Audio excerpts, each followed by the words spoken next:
Sejam todos muito bem-vindos. Hoje, a nossa análise vai mergulhar direto num sermão teológico fascinante que detalha a escatologia e a perspectiva da Igreja Adventista do Sétimo Dia para o ano de 2025.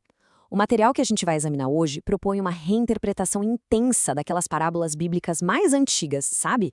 E conecta tudo isso diretamente com a história humana e com uma mensagem de urgência muito forte para os dias de hoje. Bom, vamos lá, vamos decodificar tudo isso. A nossa rota hoje passa por 5 etapas bem claras: o frio na espinha, decodificando a parábola, a linha do tempo, o clamor de 1844 e, fechando o raciocínio, vivendo no tempo emprestado. Então, começando com a parte 1, o frio na espinha. O palestrante da nossa fonte começa com uma história do mundo real que é muito curiosa. Ele conta sobre um episódio recente com um técnico de ar-condicionado que estava trabalhando lá na casa dele. Esse técnico estava meio afastado da igreja e foi pego totalmente de surpresa quando o orador mencionou meio por acaso que em uma quarta-feira qualquer, todas as igrejas da divisão sul-americana iam fechar as portas após do culto e só reabririam no sábado.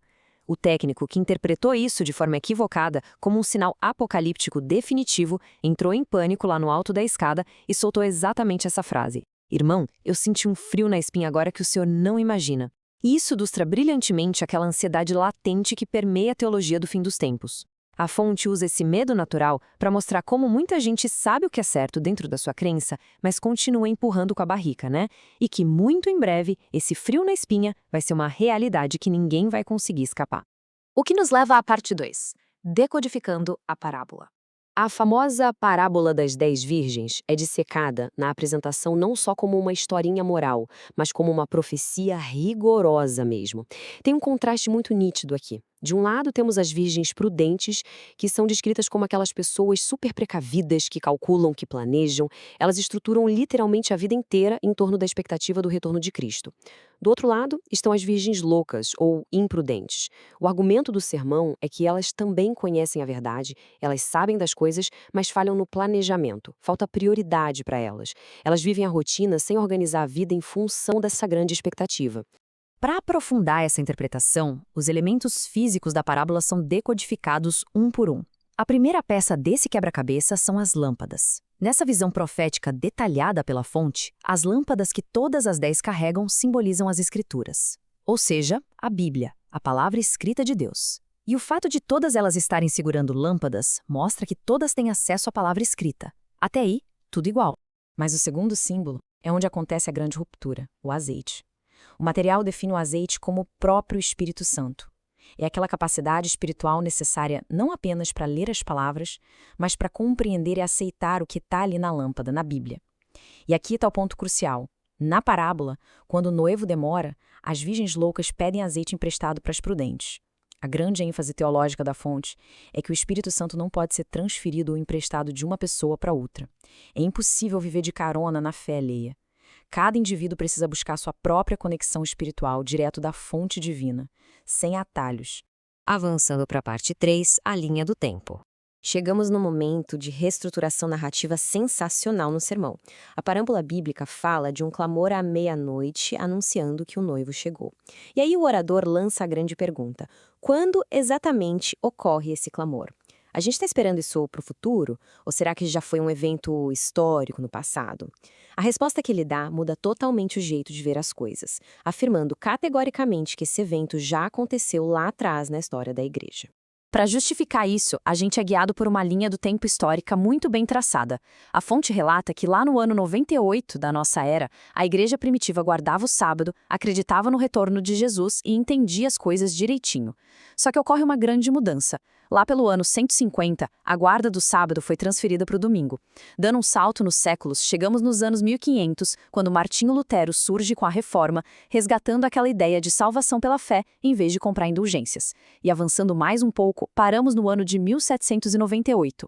Esse é o marco apontado como o fim do domínio político irrestrito do papado sobre as nações europeias. Essa linha toda é apresentada para mostrar que o palco estava sendo preparado para um evento profético muito, muito maior. O que nos joga direto na parte 4, o clamor de 1844. O sermão crava o ano de 1844, especificamente o movimento millerita lá nos Estados Unidos, como o exato cumprimento daquele clamor à meia-noite das virgens.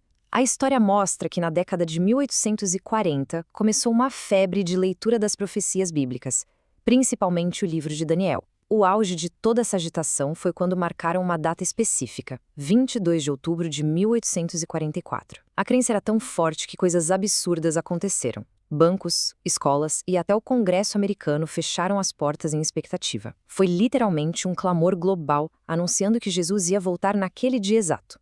Mas, o mundo, obviamente, não acabou em 1844. E é exatamente aqui que a doutrina apresentada se solidifica. A explicação da fonte é resumida nessa frase perfeita. A data estava certa, mas o evento estava errado. Baseado lá no livro de Daniel, no capítulo 8, o movimento acertou em cheio na matemática da linha do tempo, mas interpretou o acontecimento de um jeito totalmente equivocado. Segundo essa teologia específica, Cristo não estava voltando para a Terra em 1844. Na verdade, ele estava transitando dentro do santuário celestial, passando do lugar santo para o lugar santíssimo. É uma mudança de perspectiva gigantesca. E finalmente chegamos na parte 5, vivendo no tempo emprestado. Para ilustrar a trágica ironia de estar aparentemente super preparado, mas perder totalmente a janela de oportunidade, o orador conta uma história memorável. Ele fala de uma mulher que passou 6 meses planejando uma viagem para Paraíba, calculou cada detalhe, chegou no aeroporto com 8 horas de antecedência, jantou tranquila, se sentindo a pessoa mais prevenida do mundo. Só que, quando ela chegou no balcão de check-in, veio a bomba. Ela tinha errado o dia. O voo dela tinha saído 24 horas antes. Essa história serve para mostrar que não adianta nada ter todo o planejamento do mundo se ele estiver desincronizado com a realidade do evento. E aí vem uma segunda história, muito mais pesada e comovente, que cimenta de vez essa ideia de urgência. O orador compartilha uma experiência dolorida com o próprio pai, que foi diagnosticado com Alzheimer. Ele tentou reunir a família para que o pai assinasse uma procuração importante. E percebeu que, embora o pai estivesse fisicamente ali, concordando com a cabeça, a mente dele já não estava mais conectada com a realidade. O pai achava que era um astronauta e que falava chinês. A janela de consciência já tinha se fechado. O tema central abordado aqui é que o tempo para tomar decisões espirituais e se preparar é estritamente no agora. As nossas oportunidades pessoais podem simplesmente se encerrar muito, muito antes do fim do mundo em si. O que traz a gente para este questionamento final. Toda essa visão de mundo estabelecida pela fonte culmina na ideia de que, desde aquele clamor lá de 1844, a humanidade está vivendo numa espécie de extensão, um verdadeiro tempo emprestado sustentado só pela misericórdia. A mensagem não é apenas sobre ficar sentado esperando o evento futuro, mas exige uma reavaliação imediata de como o presente está sendo vivido. Pensando nisso, se a humanidade realmente está vivendo num período de graça estendida, como essa compreensão deveria alterar as prioridades que escolhemos no nosso dia a dia hoje? Fica aí essa provocação para a gente refletir. Esperamos que essa análise tenha ajudado a esclarecer as minúcias dessa teologia tão rica e complexa. Até a próxima!